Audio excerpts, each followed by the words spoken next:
4 o'clock, and we got our one and only 4 o'clock game. We got UNC, who's 3-1, traveling to Duke, who's 4-0. Duke favored by 2.5 points on ESPN2. Jacoby Criswell's gone 43-72, thrown for 638 yards, 4 touchdowns, 2 interceptions. Omarion Hampton is at 85 carries for 555 yards and 6 touchdowns. And Bryson Nesbitt has had 12 catches for 175 yards and 2 touchdowns. Malik Murphy has gone 92 of 143, thrown for 1,017 yards, 11 touchdowns, 4 interceptions. Star Thomas has had 69 carries on the ground for 314 yards and 2 touchdowns.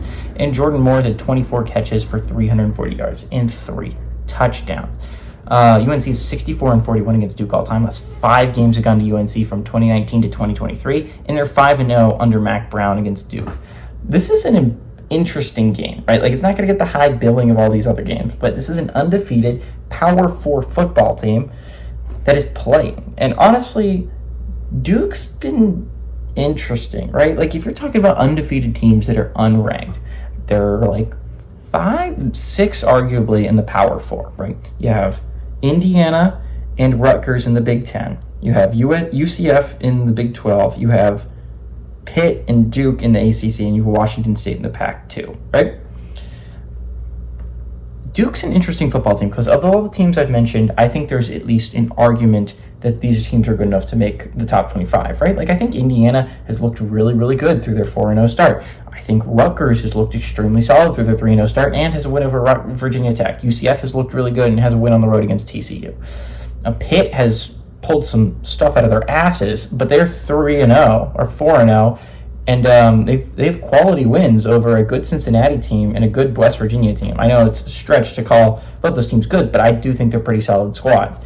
Duke really hasn't played anyone, which is really weird to think about. And they've also kind of skated by. And if I had to pick the most fraudulent undefeated team left, it's Duke, right? Like, they're 4-0, but they're 4-0 that almost lost to UConn and almost lost to Northwestern. And I understand you're going to Northwestern. You can easily make the argument that that was a good win. It was a solid win. But honestly, Duke has not looked great through their 4-0 start. Now, they did destroy Middle Tennessee State last week, but most teams do that to Middle Tennessee State. It's not a great squad. That being said, UNC just lost by like 20 to James Madison. This is not a good squad either. UNC has not played good football so far. Well, they played decent football through 3 games and then got their asses kicked by James Madison.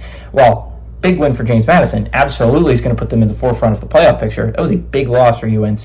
You lost at home to James Madison. Duke, on the other hand, again, 4-0. I guess, again, I don't think Duke is this great football team, but I do think they're playing not great football teams early, which is, I guess, how you build confidence, and this is big for Manny Diaz, his squad. UNC is probably tied for the hardest game they'll play so far this year. They're up there with Northwestern. It's either the hardest or the second hardest. UNC is not a great defensive unit, but it's a really good offensive unit is on the one hand. Duke's a really great defensive unit and a mediocre offensive unit. And so I think this is going to be really interesting. I do like Duke's defense to kind of help carry this game a little bit, and Duke's offense to get a little bit of something going against this porous UNC defense. I like Duke's offense to end up scoring more than UNC, obviously. UNC's offense is explosive. It's decent. It's actually pretty solid. But UNC's defense is a sieve, and I like Duke to be able to drive down the football field a decent amount and score some points. Give me Duke to win and cover at home.